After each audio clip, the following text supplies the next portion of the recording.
Hello everyone and welcome to today's introduction to Creo 10. My name's Alan Thompson. I am the PDC Technical Manager here at Leap Australia, and joining me today is Daniel Grobler, one of our senior applications, take you through what's new in Creo 10.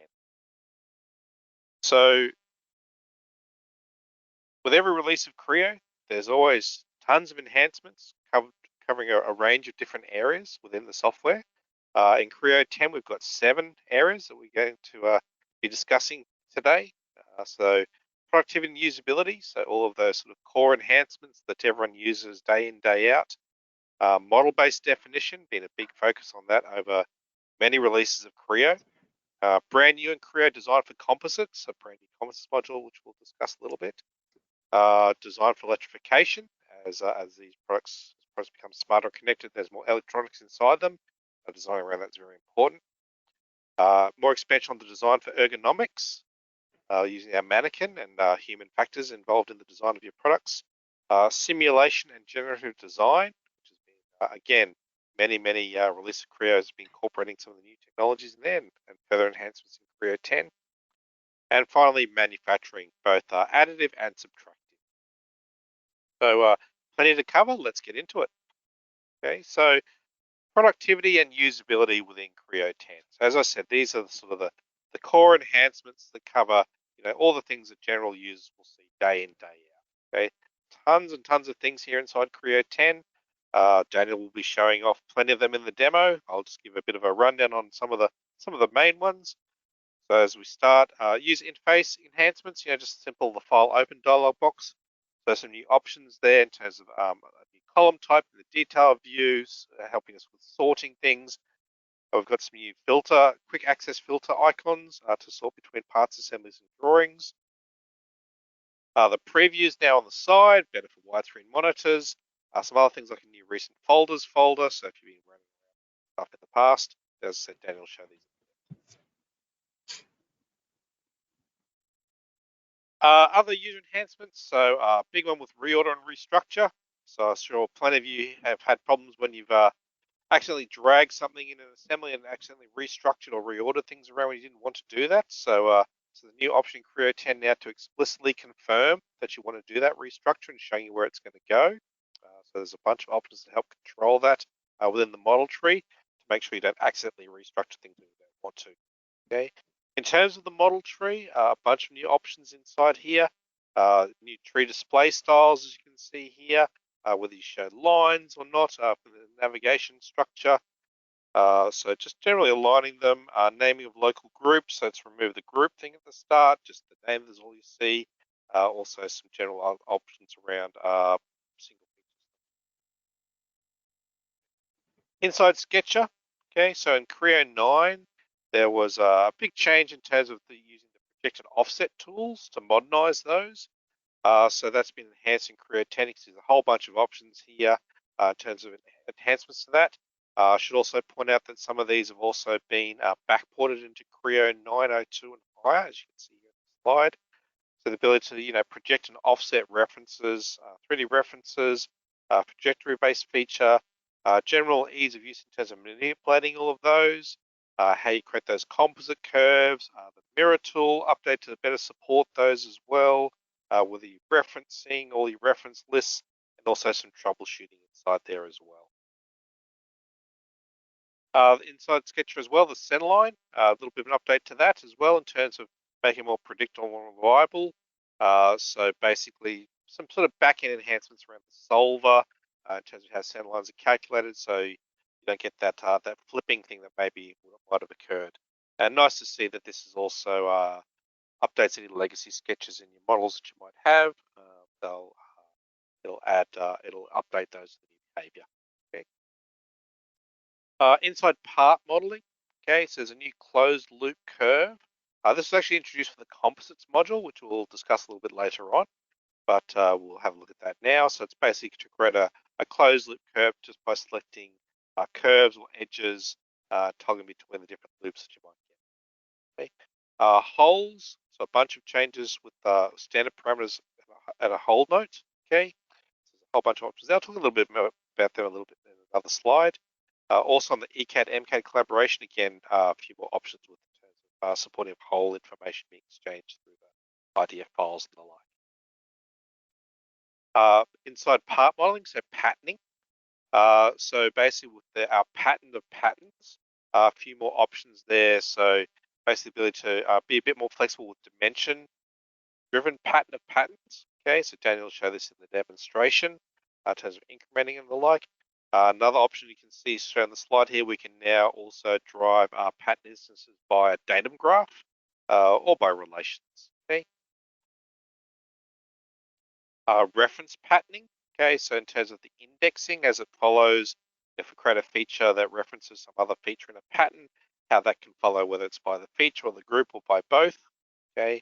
Another really nice one now is a new parameter that gets added to the pattern itself, which is looking at the number of pattern members. Okay, so actual or total, depending on what you're doing. So the nice option there, of course, is that we can now show that inside, let's say, a drawing note, and updates automatically as you change the pattern. Multi-body. Okay, so multi-body was a really, really big change. It was first introduced back in Creo 7, probably one of the biggest changes ever since the creation of Creo. So changing the engine and introducing multi-body capabilities for things like additive manufacturing, design optimization, things like that. Okay, so that's been enhanced along the way. So a bunch of new options here inside Creo 10. So they've now combined the split trim body feature into one. There's a new option when you're doing a split by volume. So you might have modeled something, you want to split that out in terms of flipping which side you keep.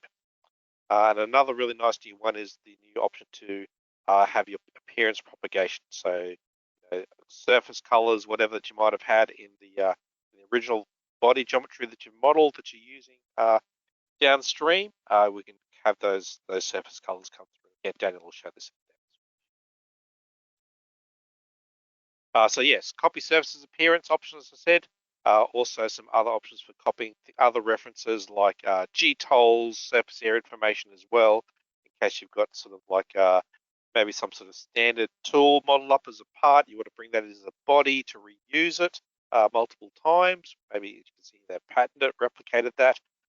Then you do the build and subtract, so all the surface information will come through, as well as all of those annotations as coming through into the finished product as well. Okay. On the part modeling side, divide and unify surfaces. So this was introduced back in Creo 9. A really nice new feature there to be able to split up surfaces without needing to go into it was only in simulation previously. Okay. So the divide surfaces. So there's been some further enhancements on that in terms of how it deals with enclosed non-intersecting contours. Okay, so some sort of calculation side of things. General improvements in robustness. Things around like make sure the surface IDs remain the same. So then you can change dimensions. And also unify surfaces with the same surface types. Okay, so even if they're not exactly the same, you should divide. If they're kind of the same type, mathematically the same, then it will handle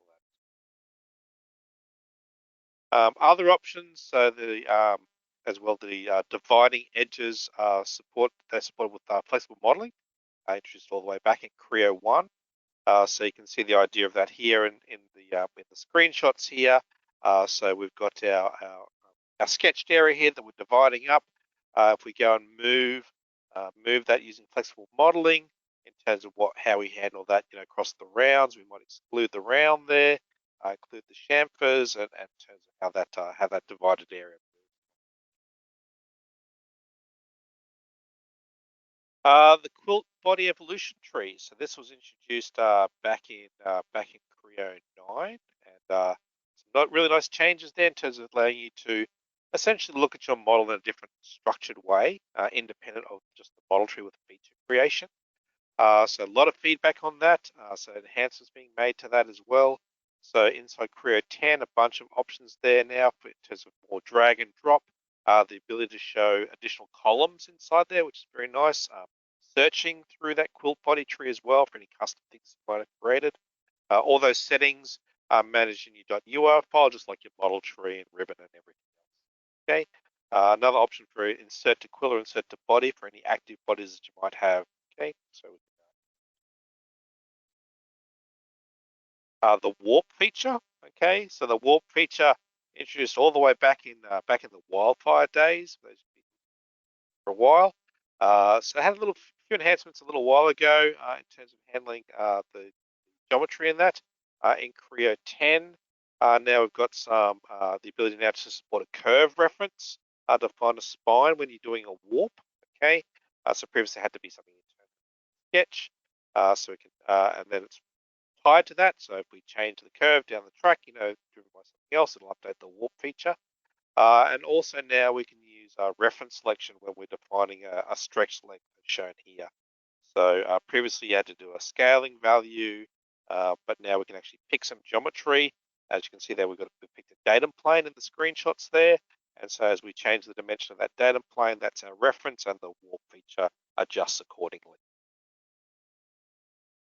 The freestyle design feature. Okay, so the freestyle was introduced way back in Creo 1. So this is our NURBS-based subdivisional surface modeling tool introduced in Creo 1. So plenty of enhancements along the life of Creo, the ability to lots more control and options, the ability to constrain it to existing geometry, which was a big one introduced by Creo 3. So plenty of enhancements there, reading in OBJ meshes and all sorts of stuff. Creo 10, a really nice new enhancement there is the ability to lock the mesh. Okay, so the idea might be that I'm creating some sort of freeform complex shape here. I'm manipulating the control mesh to get the shape that I want. And I decide, yep, everything's great. I'm really happy with that. I want to now move on to the rest of the model. So to avoid me accidentally going and picking and dragging that mesh and changing the part, I can go and lock down those faces, edges, or vertices, keeping the rest of the shape unlocked so that bit of geometry I can't accidentally change it. Okay, so you can see it by these sort of dashed lines here. Okay. Also in freestyle, rotational pattern. So I've had mirror, I think, since the very first release back in Creo 1. Okay, but now we can also have a rotational pattern built in as a part of that feature. So don't have to worry about creating that one mesh, and it automatically builds all the others for me in a rotational pattern. ISDX, okay, so this is getting outside of core functionality, but I know we've got plenty of people that do use ISDX. This is the more sort of still surface, more traditional curves and surface modeling, but in a more freeform environment. Okay, so plenty of enhancements to ISDX. As you can see here, so improved projection with our higher order B splines. Okay, so so basically giving you more control over the higher order curvature options there.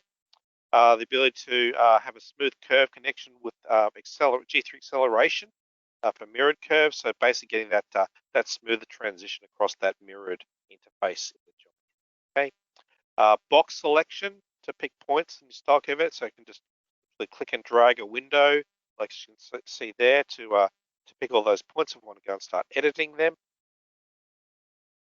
Also, the same thing for mesh point selection if you're doing a style surface edit. So sort of like the freestyle feature with a style feature, you can put a mesh across that, so to drag that around. So again, just make it easy to pick a whole bunch of points there. Okay. And also some additional options for snapping with curve on surface. So, as you aren't familiar with ISDX, we can actually sketch a spline curve directly onto a surface, just snap it onto that surface. It runs long enough to project anything down. But there's a few more options there in terms of how that can snap, so we can do some things like intersection